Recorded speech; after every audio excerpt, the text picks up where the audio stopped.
दोस्तों, स्वागत है आपका हमारे क्लास में। आशा करता हूँ कि आप लोग स्वस्थ होंगे, खुश होंगे और मस्त होंगे। आप लोगों को जो पढ़ाया था आपने उसकी प्रैक्टिस भी कर ली होगी और आप लोग दिल लगाकर पढ़ाई भी कर रहे होंगे।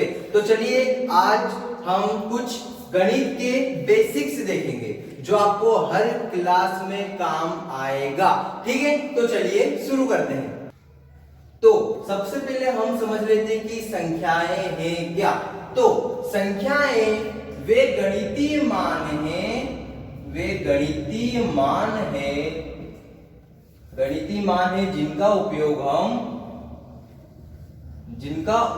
हम गिनने, ठीक है, गिनने, मापने या नामकरण के लिए करते हैं। ठीक है, क्या है? संख्याएं वे गणितीय मान है जिनका उपयोग हम गिनने, मापने या नामकरण के लिए करते हैं। आसान भाषा में समझाने की कोशिश करूंगा ताकि आपको क्लियर होता जाए। ठीक है, किताबी भाषा का कम से कम उपयोग करेंगे। चलिए आगे बढ़ते हैं। अब ठीक है, इसके बाद हम पढ़ते हैं सम संख्या। सम संख्या क्या होती है? ठीक है, सम संख्या क्या है? सम संख्या वे है जिसको हम 2 से पूर्णतः भाग दे सकते हैं। ठीक है, 2 से पूरी तरह जो विभाजित हो जाती है। समझे? सम संख्या क्या है? जिसका भाग हम 2 से जब हम उसको काटे तो वो क्या हो जाए? पूरा पूरा कट जाए। मान लीजिए मुझे क्या दिया है? 462। ठीक है, 2 से। तो देखिए सम संख्या जानने का सबसे अच्छा तरीका क्या है? चाहे कितनी ही बड़ी संख्या क्यों नहीं दो, मान लीजिए आपको दिया है 6, 7, 9, 8, 9, 6। ठीक है, सबसे पहले देख लीजिए कि इस संख्या का जो लास्ट का अंक है क्या वह 2 से कटता है? क्या वो 2 के पहाड़े में आता है? यदि आता है तो यह क्या होगी? सम संख्या होगी। समझ गए? जो 2 से पूरी पूरी विभाजित हो जाए। अगला देखते हैं विषम संख्या। आसान से आसान भाषा में समझाने का प्रयास करूंगा। विषम संख्या सम संख्या का उल्टा, जो 2 से पूर्णतः विभाजित न हो। ठीक है, वही मान लीजिए वापिस यही संख्या ले लेता हूं यदि मैं। ठीक है, तो अब मुझे देखना क्या है? केवल लास्ट का अंक। क्या लास्ट का अंक 2 से पहाड़े में आता है या उससे 2 से भाग में जाता है? नहीं जाता। इसलिए मैं कहूंगा कि विषम संख्या वो होती है जो 2 से पूर्णतः विभाजित नहीं होती, जिसका भाग 2 से पूरा पूरा नहीं जाता। तो चलिए अब देखते हैं प्राकृत संख्या। प्राकृत संख्या क्या होती है? जिसका उपयोग हम साधारण तौर पर करते हैं, या यूं कहूं आसान भाषा में, जो हमेशा 1 से शुरू होगी और कहां पर खत्म होगी? कुछ पता नहीं।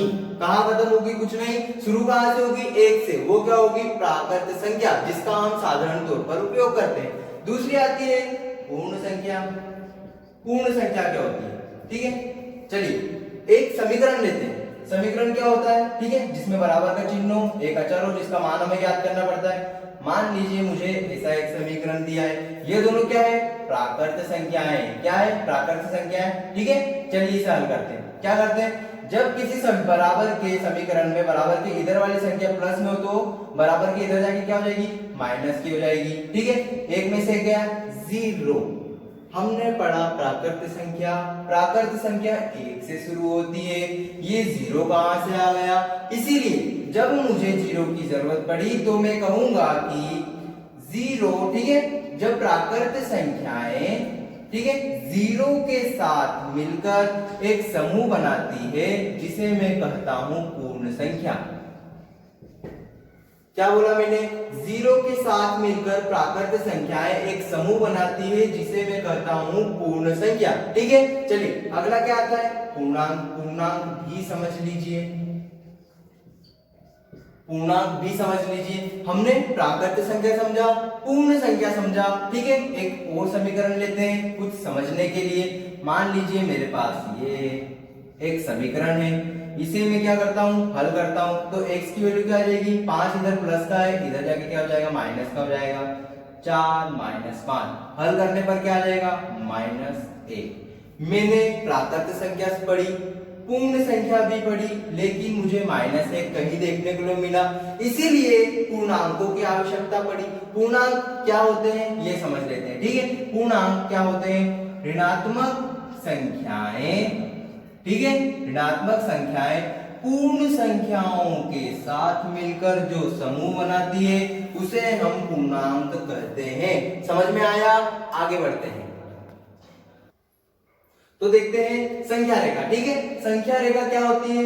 संख्या रेखा एक कंफ्यूजन का विषय हो जाता है। जैसे ही हम संख्या रेखा पढ़ते हैं ये क्या आ गया, तो देखते हैं संख्या रेखा क्या होती है। संख्या रेखा वह रेखा है जिस पर हम सारी वास्तविक संख्याएं, ठीक है, प्रदर्शित कर सकते हैं। वास्तविक संख्याएं प्रदर्शित, वास्तविक संख्या में क्या आती है? यही पूर्ण संख्या, पूर्णांक संख्या, ठीक है, प्राकृत संख्या और परिमेय, अपरिमेय, जितनी भी संख्याएं आती है उन्हें क्या बोलते हैं हम? वास्तविक संख्या। ठीक है, संख्या रेखा समझ गए? इसे कुछ इस प्रकार से दर्शाते हैं। ठीक है, 1 2 3। जब मैं सीधे हाथ की ओर बढ़ता हूं तो धनात्मक पूर्णांक आते हैं। जब मैं, ठीक है, उल्टे हाथ की ओर बढ़ता हूं तो क्या आते हैं? ऋणात्मक पूर्णांक आते हैं। और संख्या रेखा हमेशा, ठीक है, धनात्मक हो या ऋणात्मक हो, हमेशा अनंत तक जाती है।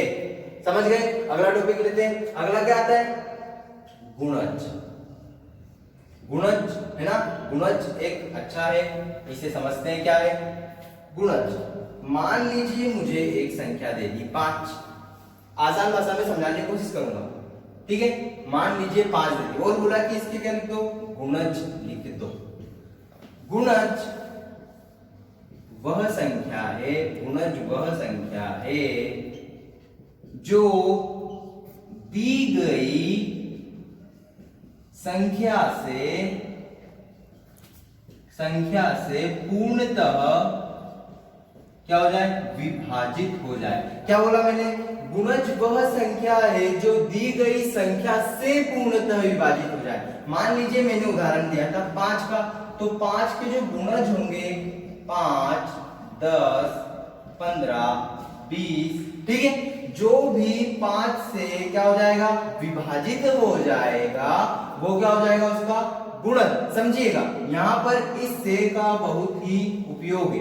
क्या बोल रहा है? वह संख्या जो दी गई संख्या से, वह संख्या जो दी गई संख्या से पूर्णतः विभाजित हो जाए उसे हम गुणज कहते हैं।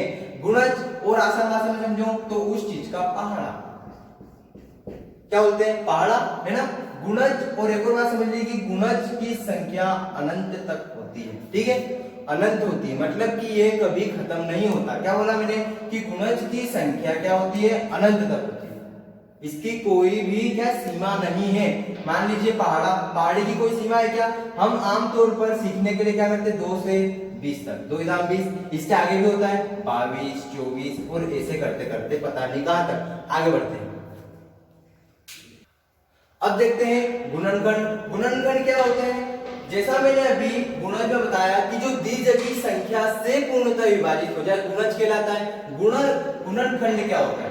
जो दी गई संख्या को पूर्णतः विभाजित कर दे।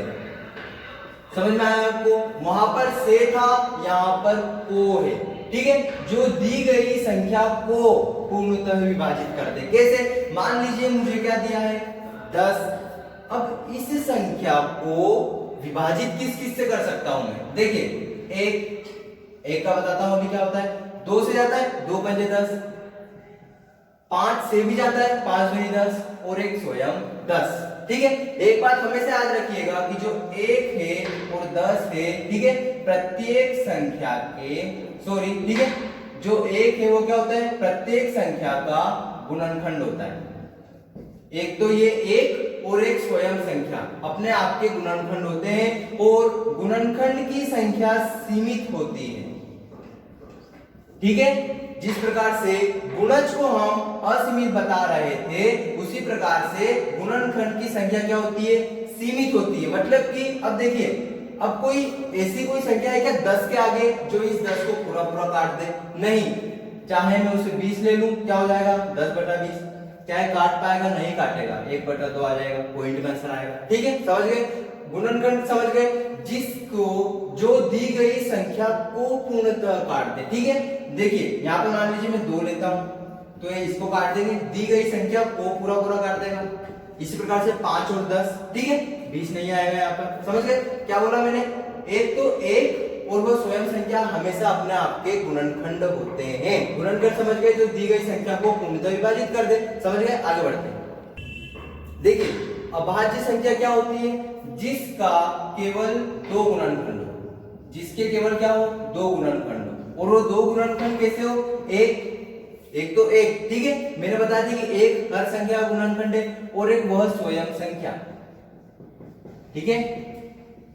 क्या बोला मैंने? जिसके केवल दो गुणनखंड हो, एक तो एक होता है और एक वह स्वयं संख्या, जैसे कि 2, ठीक है। ये कैसे घटेगी? 1 से और 2 से। केवल कितना है? दो गुणनखंड आए, मतलब कि 2 एक अभाज्य संख्या है। इसी प्रकार से 3, 1 और 3 इसके अलावा नहीं घटेगी, ऐसे ही 5, ठीक है। ऐसे आप लोग आगे भी और बना सकते हैं। एक बात याद रखिएगा, 2 एकमात्र ऐसी संख्या है जो अभाज्य होते हुए भी सम है, इसलिए इसे सम अभाज्य संख्या कहते हैं। एकमात्र ऐसी संख्या है। अभाज्य संख्या समझ आई? अब भाज्य इसका ठीक उल्टा, ठीक है। भाज्य संख्या है इसका ठीक उल्टा, जैसे कि 4 के क्या हो जाएंगे? 1 2 स्वयं 4, इसके 3 हो गए। ऐसी संख्याएं जिनके, ठीक है, गुणनखंड एक और स्वयं को छोड़कर दूसरी संख्याएं भी हो, भाज्य संख्या कहलाती है। अभाज्य और भाज्य समझ में आया? तो दोस्तों आज के लिए इतना ही। आशा करता हूं कि आप लोगों को ये समझ में आया होगा। ये प्रत्येक कक्षा में आप लोगों को काम आएगा। ये गणित की आधारशिला है एक तरह से, इसको अच्छे से समझ लेना, इतना कोई कठिन नहीं है, ठीक है। आज के लिए इतना ही। जय हिंद, जय भारत।